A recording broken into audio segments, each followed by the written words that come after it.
Apa sebenarnya itu inner child? Inner child adalah sebahagian daripada diri kita yang menyimpan semua pengalaman emosi dan luka sejak kita kecil. Dia bukan satu yang kita boleh lihat, tapi dia ada. Dia hidup dengan cara kita berfikir, merasa dan bertindak setiap hari. According to psychology, the moment a child stops asking their parents for attention is the moment they decided they're not worth it.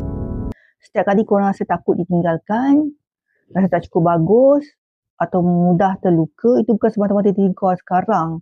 Itu suara daripada diri kecil korang. What's really happening is the child asked, begged, cried for love so many times, and got rejected, ignored. Yang pernah merasa perkara yang sama, tapi tak pernah benar-benar didengari ataupun sembuh. It's very simple. If in early childhood you're given the sense that you're valued, just because you existed, your parents welcome you and validate you and value you and celebrate you just because you are, then you don't have to keep proving afterwards. But if you don't get that sense, then you have to be important. Yeah. So that sense of needing to be. Yang korang abaikan lah. Inner child terbentuk cara kita dibesarkan. Bagaimana kita dilayan, disayangi. Brain made a devastating conclusion. I'm the problem. So they stop asking. They become quiet, independent, easy. And everyone celebrates how mature they are, not realizing the child just gave up on being seen. Psychology calls this emotional neglect. Atau mungkin diabaikan. Mungkin daripada umur 1 tahun, 2 tahun, 3 tahun, 4 tahun, 5 tahun, 6 tahun. Kalau masa kecil kita kurang rasa selamat, kurang rasa kasih sayang.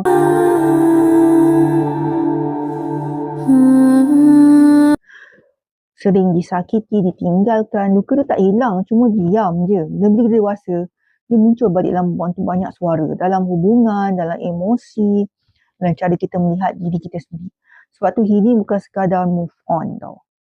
Healing adalah belajar untuk kembali pada diri kita kecil dan faham dia dan beri apa yang dia tak pernah dapat dulu.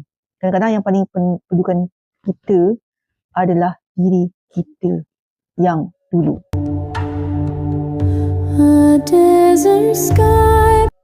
Okey, kalau korang perlukan bantuan, klik link bio.